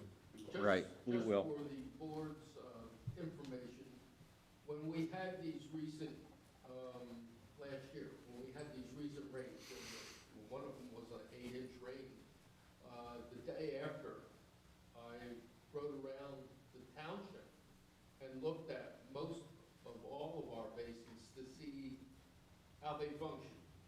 And I was pleasantly surprised that they were all in good shape, and none of them had any problems. And I specifically looked at this because I said, where is all this water going? And there was no overflow from that basin at that time. So I am comfortable with that basin, the way the situation is right now. They're not going to change it much. They're not going to change it at all. And so I expect that we won't have any problem. And then when they renew this application to the old application, they will have to do it in accordance with the new regulations, and we'll take care of it then. And as part of that, that's gonna be, for their build-out plan, their long-range plan, that amendment redevelopment plan will show that, because, as Mr. Philippone indicated, they wanna do part of their basin on the Black Creek. That will actually require a site plan approval here, as well as an amended site plan application for the Black Creek site to allow a drainage basin to go on their site. Black Creek's aware of that. So all of this will happen, and there will be additional hearings to coordinate all that. And yes, it is complex, and the most complex job I think I've ever worked on, and I was thin when this started. Okay. I have one other question about parking spaces. Now, I'm not talking about the employee customer, I'm talking about that display and inventory. Again, this is just a general question, because we have to make a resolution and take some action. Is there a way that we can look at that, at the display inventory as a combined number, where you're allowed 600 in total, you're proposing 604? Can we look at it that way and just approve it, approve the slight excess? In other words, whether it's display inventory, display parking or inventory parking, like, I can almost say I don't care. I don't mean it in a disrespectful way, but I'm not gonna go out there and count those things. I just wanna make it easier. I might be able to just give some background of other dealerships that we work with. Many municipalities handle it as one number because, and I think Mr. Taylor said it, it's basically, it's not a parking generator. a lot. So many municipalities handle it as one thing. That would make some sense, having a minor floor space variance as opposed to a huge variance for. 296, right. For the same thing as product, Okay. just for things period. The only thing I think the board should do, because they were listed as separate bulk requirements in the redevelopment plan, which is an ordinance, I think that the board should at least acknowledge that and grant that specific variance. And then you can also say, which totals 604 spaces. That way, that can be the number moving forward. But I think it would protect the applicant and everybody to say 396 stack spaces where 100 were permitted. And we do have 254 display spaces. Right. Proposed. And you were allowed 500. So that's where, there's a real disparity between those two numbers, but the total number were pretty darn close. So you will volunteer to help Mr. Kingsbury with the wording on the resolution, right? Yep. Okay, thank you. We always consult with each other on these. I know that. Before, during, and after the hearings. Okay. Any other comments from, I'm sorry, sir? No, Oh, any other comments from the professionals? Any comments from the board? I have one other question. It seems like when any of these projects have come before us, that sidewalks have to be put in, and I didn't hear anything about it, but then when I was looking at the construction sequence, I don't know, on the back page, I guess it says something about sidewalks. So are sidewalks getting put in? I have those sidewalks proposed along Route 38. Is that something that, So you know what I mean? we can, and as part of the long-range plan, it was not included as a requirement in the Phase 1 of the redevelopment plan now. If the board felt strongly about that, that could be evaluated, or it could be deferred to the time of when a full build-out expansion happens. And then we can look at what any of those other sidewalks are, because I don't know if we really have other sidewalks anywhere on Route 38. Well, I didn't And- know, because I know like when we've done stuff that's on Marne Highway, I guess it is. And Yes. we had to put sidewalks in. And Marne, we've had sort of a consistent effort to try to get folks on, Right. off the road and on the sidewalk there. Route 38 is a bit of a different creature, so if I the board, can't think of a spot on Route 38 in Hainesport where there's a sidewalk. I don't think I Starbucks couldn't either. I was just curious. There's plenty of Yeah. On the handicap bypass. ramps, but there's no. Yeah. sidewalk. Yeah. That's right. At the Is that intersection. something that the Yeah, state it is. requires? It's ridiculous. Yeah. Does the state require sidewalks when there's Oh. like, no. No. when there's All you can do is walk around development it. or So whatever? the state is obligated, when they do their curbing and signals and all that, they actually have to put the depressed curb in, and they will put the curb ramp in, Yeah. but not the sidewalks. And then it's up to the town or the applicant or anyone else Okay. to do that. And I think some of that ties back to federal funding, so they have to do that. In It also- In Lumberton, at a traffic light, was a state road controlling, and 4 corners of farmland. Yep. There is a depressed curb and handicap ramp Absolutely. on all 4 corners.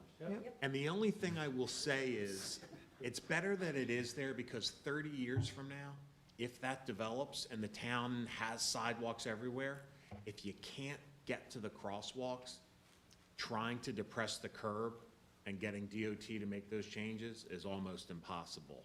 So as dumb as it looks for decades, I've had sites where you actually are able to connect in without having DOT rebuild curb in there. Yeah. Yeah. Yeah. They also put the stripes across the roads, too. Yes. In the middle of nowhere. Nobody's gonna walk. They should hire some more people and get these applications through a little quicker. A year, 2 years, it's nuts. Any other questions from our professionals? Wait, No. can I just, one more with the Yeah, sidewalk? fine. There's nothing that the state says that we have to have the sidewalk on 38, right?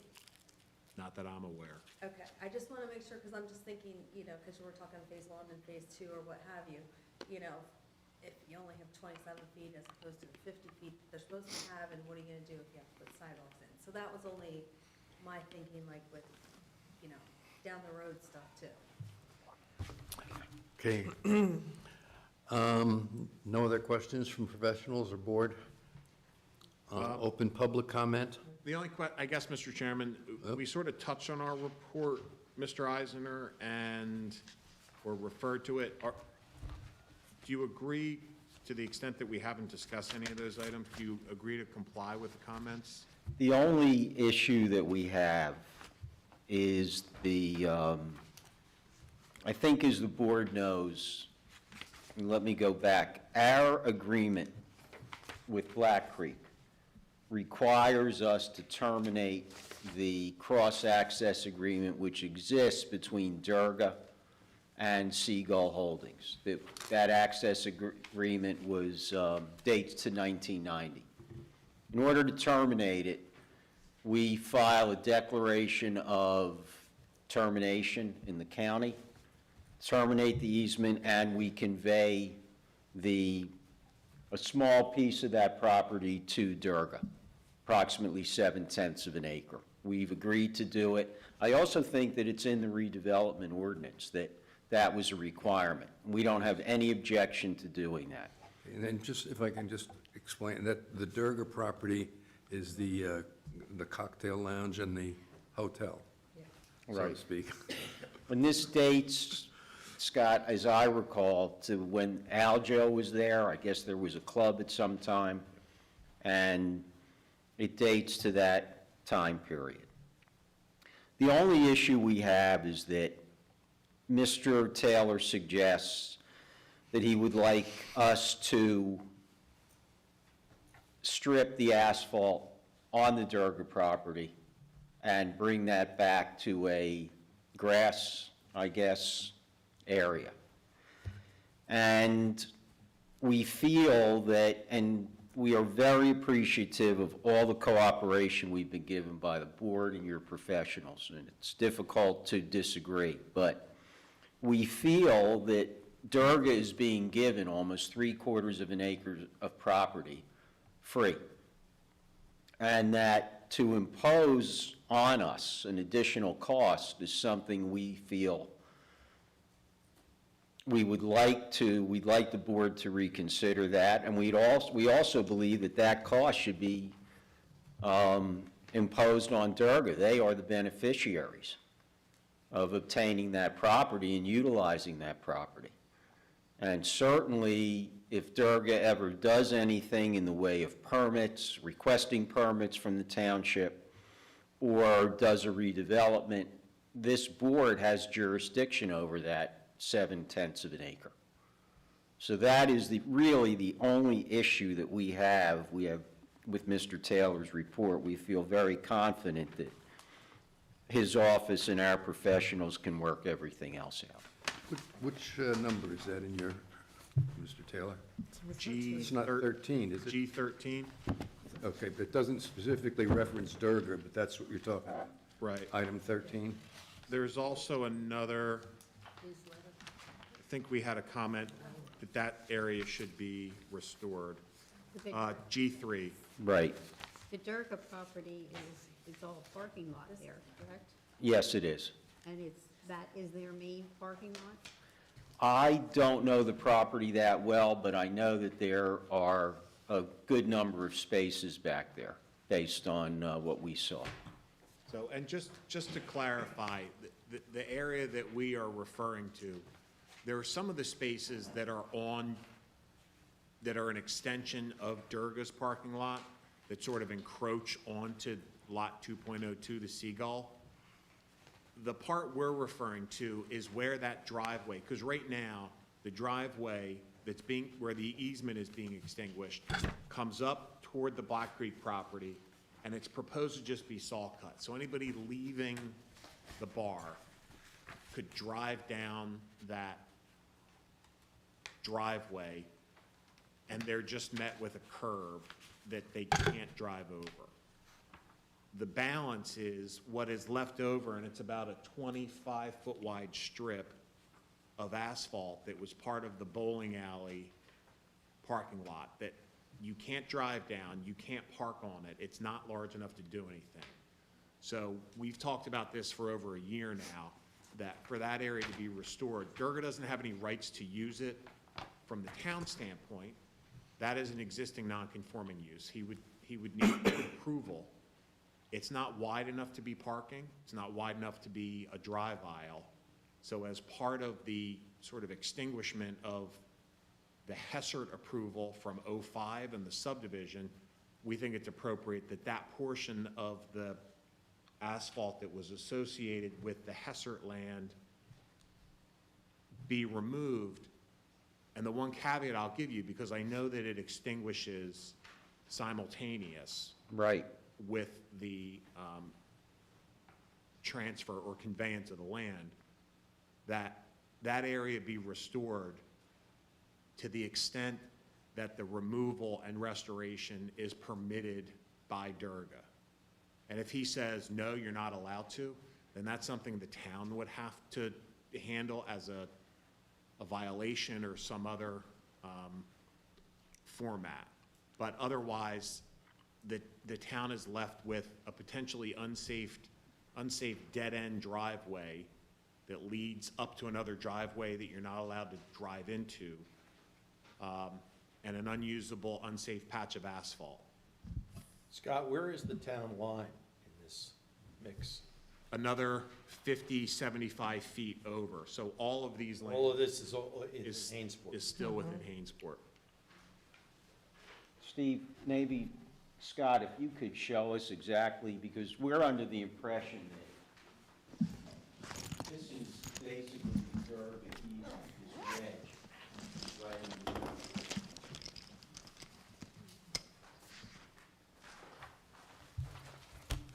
I was just unsure.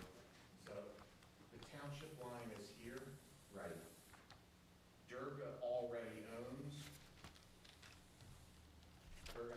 this property. Right. And there's a parking lot here that accesses through his. I'm talking about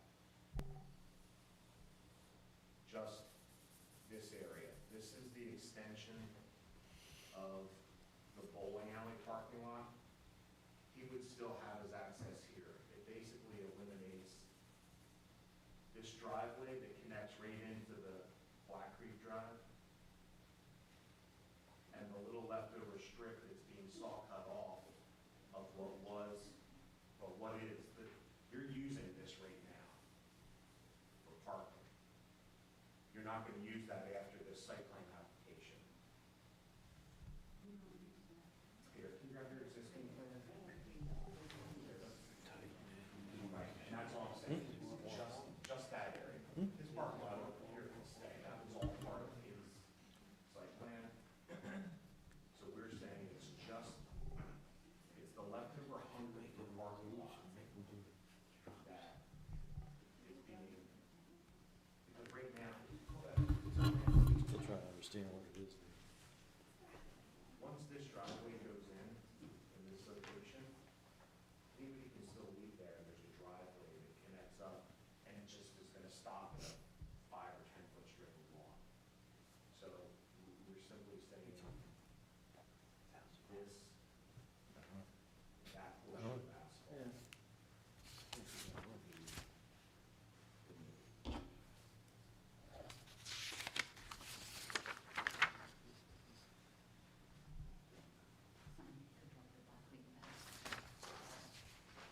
And again, the last caveat to that is to the extent that Durga would permit that, because the conveyance, he would have to give you a temporary construction easement or some other mechanism that you attorney guys figure out.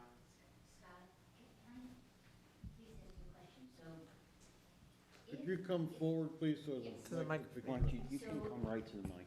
So what you're saying, because there has to be, if I don't own it, it's been conveyed to him, to me, I see a big risk to go onto his property. So he would have to allow that, and he would have to work with us, which, I'm sorry, there's a precedent where that's very difficult. So my question to you is, so if we extend ourselves and we say, present to them what is to be done and how we go about some sort of agreement. And he says no. Because I'm Then very you're worried. relieved, under what I was saying, then you are relieved of that condition of the approval. If Durga says, no, you absolutely can't, there is no way for this to happen, and that it can't happen through the redevelopment agreement, then you would be relieved of that. We're not gonna let him hold you up That's a very big worry of mine. 3 years. I don't think the town, we've never, our whole job with this whole project has been trying to get everybody to work together to do something that's actually pretty And so far, complex. it's been very good, Black Creek, and. And I think the town has been clear. We, you know, this is going to move forward. We just want it to be the best long-term. So we don't want to hold you up, we don't want to hold Black Creek up, but at the same time, we don't want there to be a leftover wedge that's not safe, that may not ever be paved at any point in the future. Yeah, Scott and Mr. Eisner, just in terms of timing, I guess the termination of the easement and the conveyance of the wedge, as we're calling it, probably logically would be done at the same time. Could you solve this problem by deferring the conveyance of the wedge until after Black Creek has finished the road? And that in the construction of the road, that blacktop could be taken care of. So the conveyance wasn't a board imposed or a redevelopment imposed? No, I That know. was part of that REA, that reciprocal easement agreement from 1990? Yes. That it is simultaneous, that, That's what I was afraid of. so that's where Durga would have to agree to either allow them to abandon that access in advance to restore it and then convey it, or it gets conveyed and then there's a temporary construction easement. Yeah, I was trying to get it fixed before the conveyance, but I realize that's probably not possible. Right, because we really have no rights to go in and do anything when he has that easement. Right. That's Yeah. the problem. It's a catch-22. Yeah. Sounds, We've tried to think of a way to do it. sounds like it's gonna just wind up being the town's responsibility to Follow up with- enforce and follow up with Durga Right. directly. And maybe that's a conversation we can have with those folks again in the interim, because your DOT process is gonna take a while. That buys us some time to perhaps broker the best solution for everybody. And that land is within a redevelopment area, which is why we met with them in the first place. How do we make this whole project work the best it can for everybody? I think if it's a safety issue, I think that's the prevailing reason why we should interject, Agreed, simply just because it's a safety issue. yeah. Yeah. And Was- it could potentially was- become a zoning nightmare. or Was enforcement. Durga involved in the original meetings? I did meet with Mr. Patel. We met with him 2 times and on the phone as well. I mean, we certainly don't want to give him a reason to hold a hammer over their head. Understood, and that's why I think, and Bob and I talked about it, that if they would agree to that restoration to the extent that it is agreed to by Durga, then that gives the town the ability to give Seagull an out. Let them keep moving. We tried, we've done everything. The town had some discussions. They can move forward, Black Creek can move forward. The town can then deal with Durga Corporation independently after the fact. Okay? Any other? With that language, would that be acceptable, Mr. Eisner? We are not trying to be obstructionist. I don't want to get into, I don't want to feel like I'm a kindergarten student, but we were granted in this easement an absolute right to tie into utility lines on Durga's property. When we tried to do it, to put in sewer, which my client has done, we were prevented from doing it. The cost we were quoted was so outrageous that we just ignored it. And given that history, we're very concerned about any type of relationship and its ramifications. And that's all I can say to the board. My client and I are sincerely appreciative of the board's position.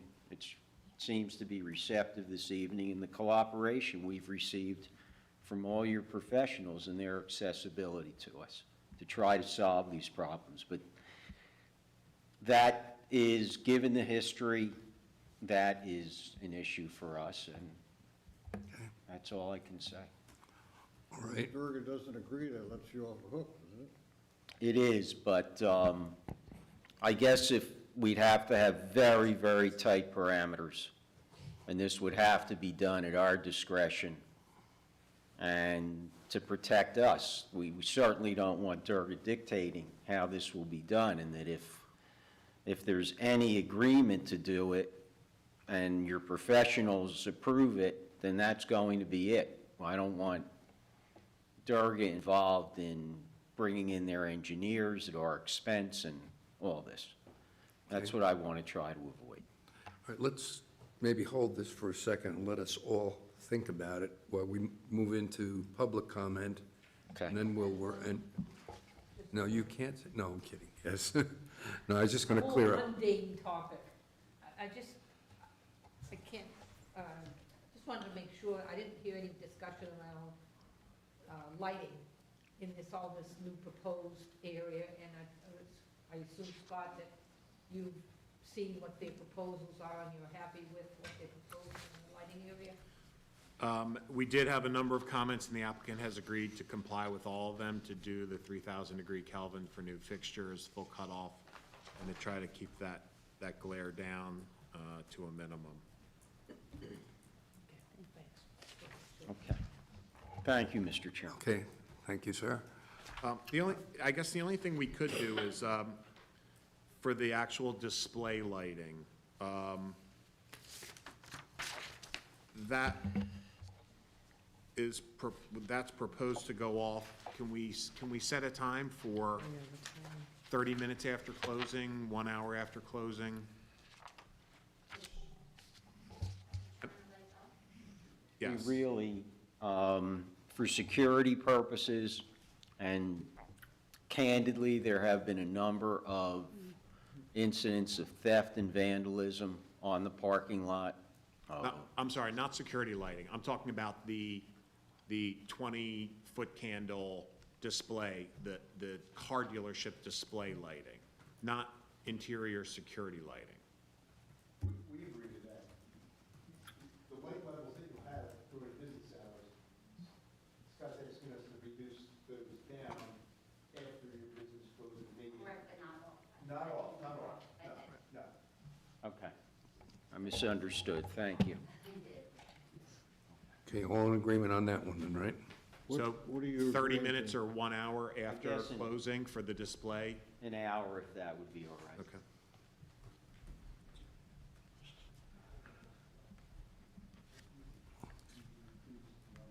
Okay, I'm going to open it. Do we have anybody online?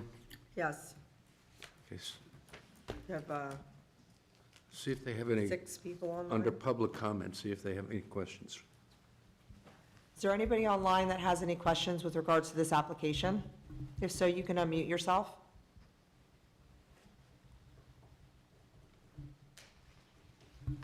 No? Okay, hearing none, we'll move to public comment. The people in the room, does anybody have a question on this application?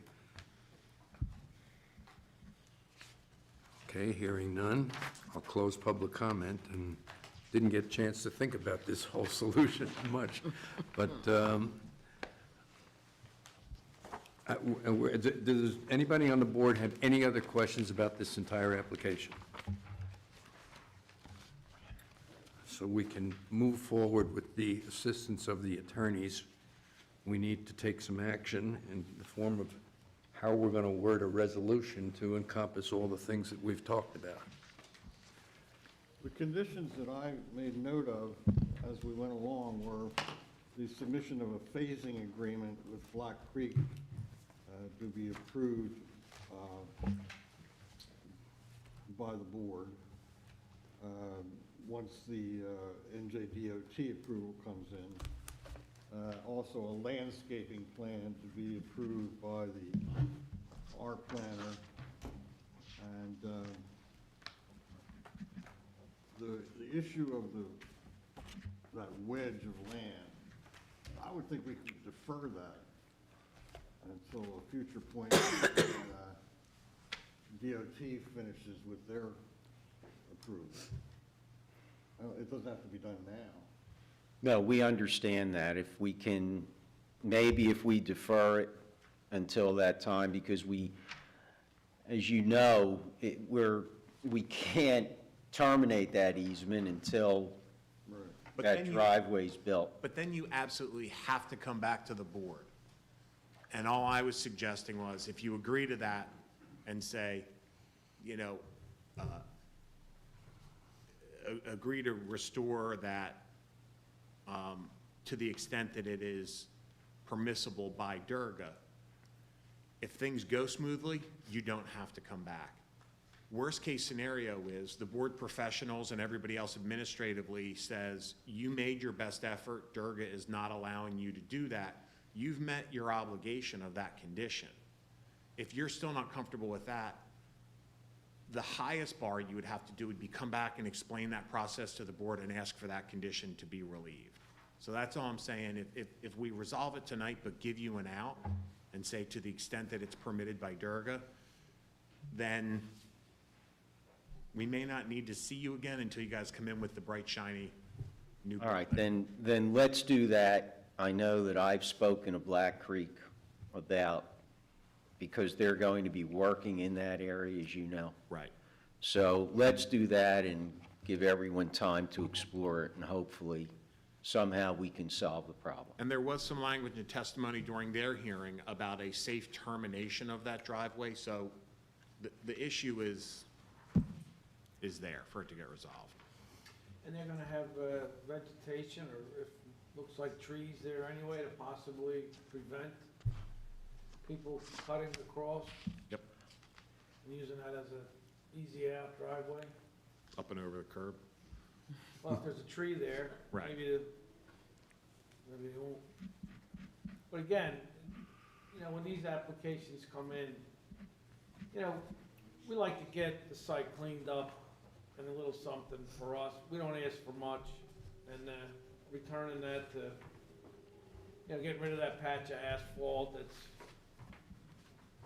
no longer on your property, you know, and you're concerned, but it's our concern, because we still have it, you know, and we'd like to try to feel that we're doing the right thing for everybody and the town people as well by cleaning up these sites.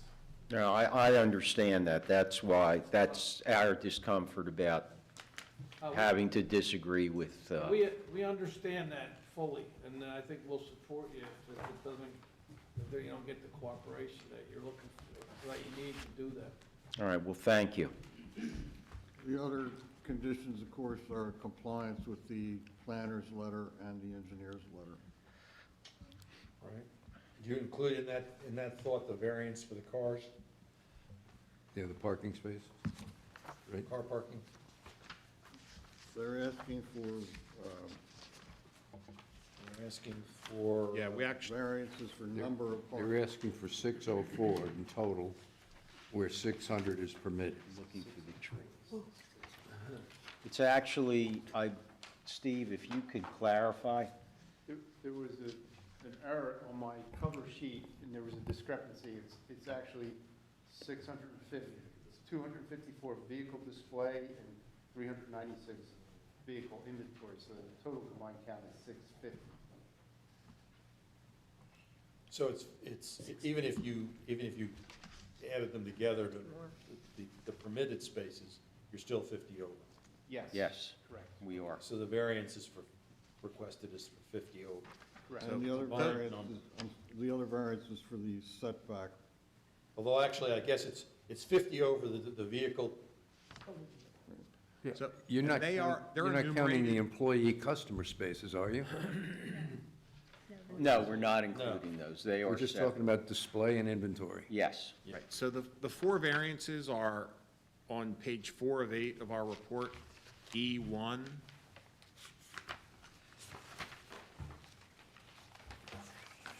A through D are the 4 variances. So there is a Route 38 parking setback, and if you could point to them, east of the driveway where 50 feet is required and only 15 feet is proposed, for not providing the required parking setback to commercial on the east side where 10 feet is required along the Black Creek Drive.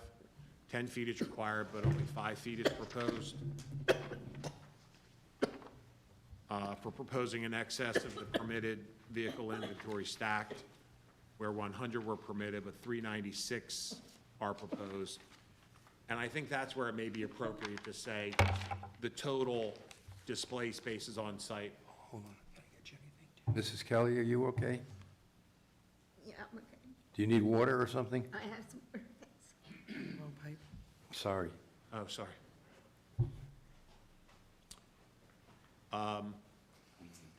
And I think as a subset to C,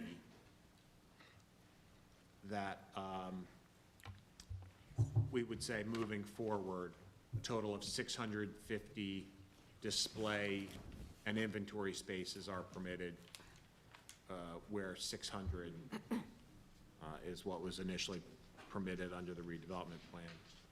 And actually, D, I believe, is, there has been testimony that there is not an exacerbation of the non-conforming vegetated area requirement. So that variance is, and would you confirm that, Mr. Philippone? There's no reduction? No reduction. So that variance is not necessary and stricken, Mr. Chairman. If I may, Mr. Taylor, in paragraph J1 of your letter, where we talked about the tree for every parking spaces, and you suggest that relief should be requested, should we include that as a? So I think you provided some testimony about that relief.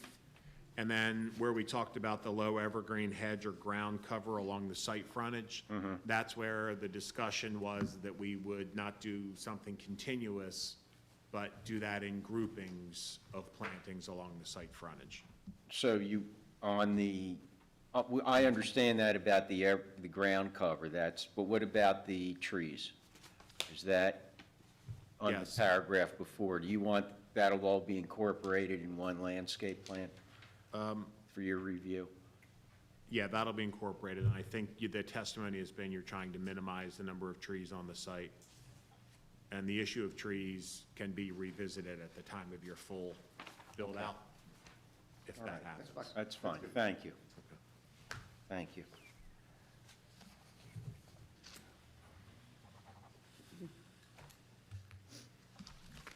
You asking for preliminary and final? Yes, we are.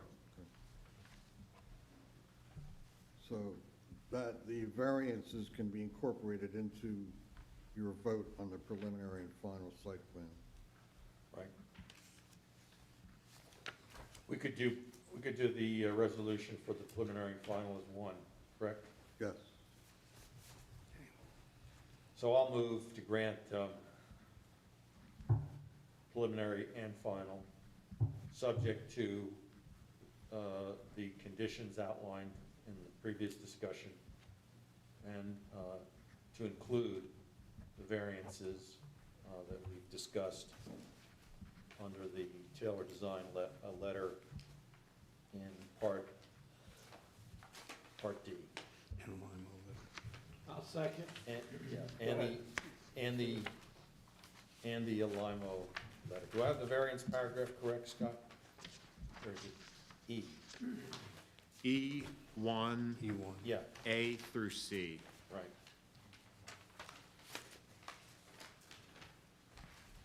And just in case nobody heard me,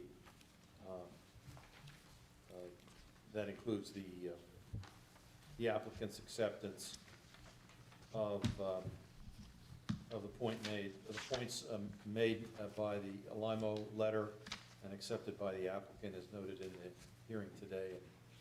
The same is true for the issues noted in the Taylor Design letter of December 30th, which were accepted by the applicant's attorney during the discussion today. That's correct, thank you. And Limo's letter's dated December 29th, just so we get it all Yeah. And in one place. I just okay? have a question before I withdraw my second for just a second. So what is the sunshine on this, 2 years? What happens if 2 years from now it's not done? Do they have to come back or Well, what happens? there is a time that the preliminary approval is affected. The applicant would have to come back for reapproval. Right now, they're covered under the Permanent Extension Act. Yeah. Which means a permanent extension? Permit extension. Permit for COVID. So their 3-year approval, so they have a 3-year under the municipal land use law. They can operate on their existing site without doing their curbing and other site improvements for up to 24 months under the redevelopment plan. And that was to give them time to potentially do their long-range build-out plan. So they can operate for up to 24 months. So that should perhaps be, it's identified in our reports, I think it's. I'm not trying to put any pressure. I just kind of want everybody to know where we're at, we're all at. I mean, obviously, we're gonna try to work with you every way we can to get your project done. And everything's getting delayed now, we all know, so. Frankly, I appreciate that. We think the biggest impediment, as we mentioned, is really the DOT. And we can do some things, but not a lot until, Right. and if it looks like we are having a problem, we'll have to come back before the board for an extension or other relief. Yeah. So I'll let my motion stand and my second stand, actually. At this point. Okay, Mr. Councilor Newbury, you okay with what's going to be the motion now? Does anybody really know what it is? It's pretty complicated. Okay. Are there any questions on the motion? If not, may I have a roll call, please? Mr. McKay? Yes. Mayor McLaughlin? Yes. Mrs. Gilmore? Yes. Mrs. Kelly? Yes. Mrs. Baggio? Yes. Mrs. Tyndale? Yes. Ms. Costco? Yes. Mr. Murphy? Yes. Mr. Grofefer? Yes. Thank you Thank very you. much. Good luck working with DOT and Mr. Durga. Thank you. Thanks for the. Okay, thank you very much. I knew you'd say that. See it. Yep, no problem.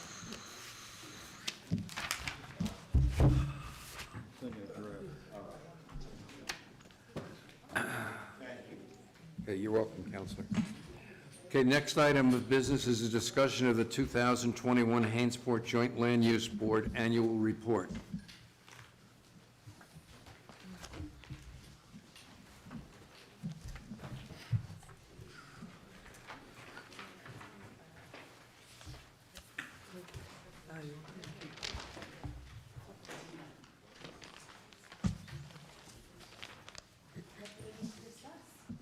Huh? I don't know, that's what I'm trying to find out.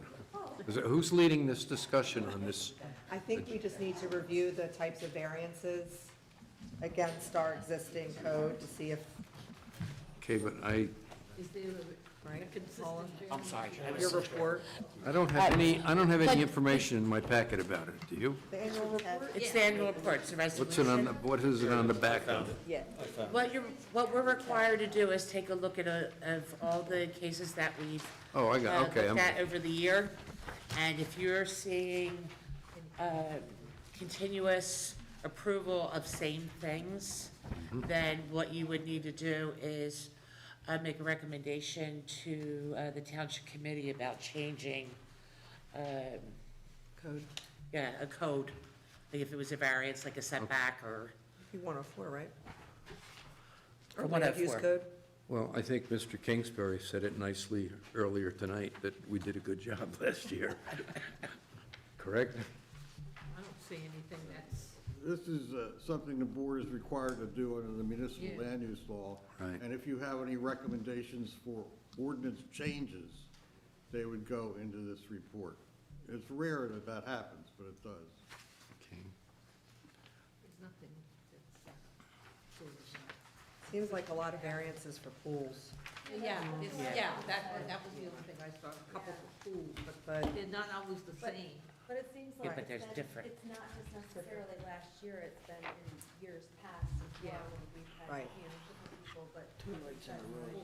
In some cases, it's a setback issue, in some cases, it's an impervious coverage issue. So it's not like the same issue.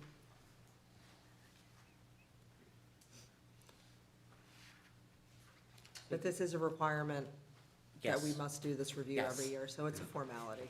And I think So if also there's no this would be the time if we saw a whole bunch of very similar requests, we could have an ordinance change and. or- Right, which you would also have to take in consideration if it's in the same zone. There's, yeah, you want to make sure, like, if it's in the same zone, you're approving all these in the same zone for the same reason. Okay.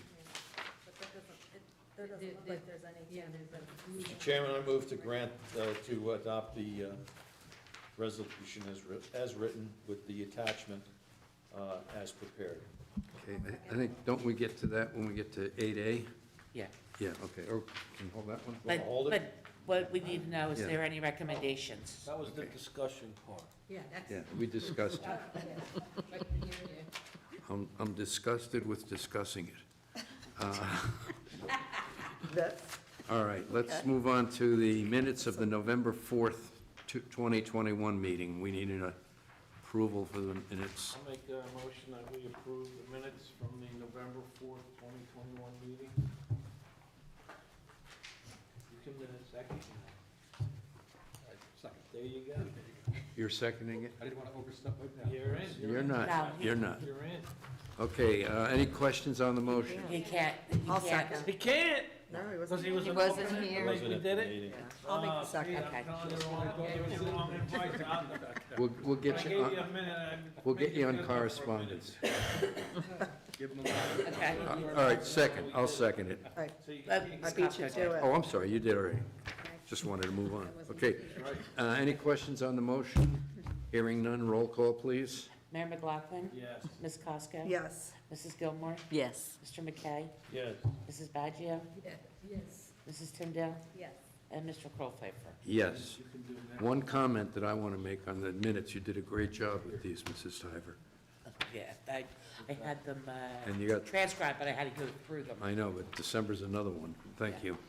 Okay, now we'll go to resolutions. 8A, Mr. McKay made a motion for approval of the annual report. Need a second? Second. Okay, any questions on the motion? Roll call, please. Mr. McKay? Yes. Mrs. Kelly? Yes. Mayor McLaughlin? Yes. Mrs. Gilmore? Yes. Mrs. Baggio? Yes. Mrs. Tyndale? Yes. Ms. Costco? Yes. Mr. Murphy? Yes. And Mr. Krollpfeiffer? Yes. Resolution 2022-3, granting preliminary and final site plan approval for the two warehouse buildings. We need a motion and a second on that. So move. Second. Okay, any questions on the motion? If not, roll call, please. Mrs. Gilmore? Yes. Ms. Costco? Yes. Mayor McLaughlin? Yes. Mr. McKay? Yes. Mrs. Kelly? Yes. Mrs. Baggio? Yes. Mrs. Tyndale? Yes. And Mr. Krollpfeiffer? Yes. Next resolution is 2022-4, granting impervious coverage variance for installation of an in-ground swimming pool at the resident at 3 Dorset Circle. Need a motion and a second on that. So moved. Second. Any questions on the motion? Hearing none, roll call, please. Mrs. Baggio? Yes. Mrs. Tyndale? Yes. Mayor McLaughlin? Yes. Mrs. Gilmore? Yes. Mr. McKay? Yes. Mrs. Kelly? Yes. Ms. Costco? Yes. And Mr. Krollpfeiffer? Yes. We're now into item 9, correspondence. There are 4 items of correspondence. I make a motion that we accept and file correspondence. This is for April. Okay, do we have a second? I'll second. Any questions on the motion? Roll call, please. Mrs. Kelly? Yes. Mrs. Gilmore? Yes. Mayor McLaughlin? Yes. Mr. McKay? Yes. Mrs. Badgio? Yes. Mrs. Tyndall? Yes. Ms. Casco? Yes. Mr. Murphy? Yes. And Mr. Colpfeiffer? Yes. Okay, professional comments. Hearing none, we'll move on to board comments. I'd like to make a statement that I enjoy working with all of you, and I wish everybody here a happy new year and a healthy one, too. Here, here. I was going to say the same thing, wish everybody, not only on the board, but in the audience, Happy New Year. And I thank you for letting me stick around as chairman for another year. Any other board comments? Okay, the moment we've all waited for, public comments. And we have a large public here tonight, so anybody has a question or a comment, we welcome them. Just step forward to the podium, give us your name and address. You'll be sworn in by Mr. Kingsbury, and we'll hear what you have to say. And there still are people on. I was going to go there. I did the other one, them Okay. first, and I did this one first. Okay, hearing none in the room, we'll turn it over to the folks online, public comment. Mr. Kingsbury, you swear them in when They don't need to be sworn in. They don't? It's not an application. Okay. If there's anyone who has public comments, you can unmute yourself.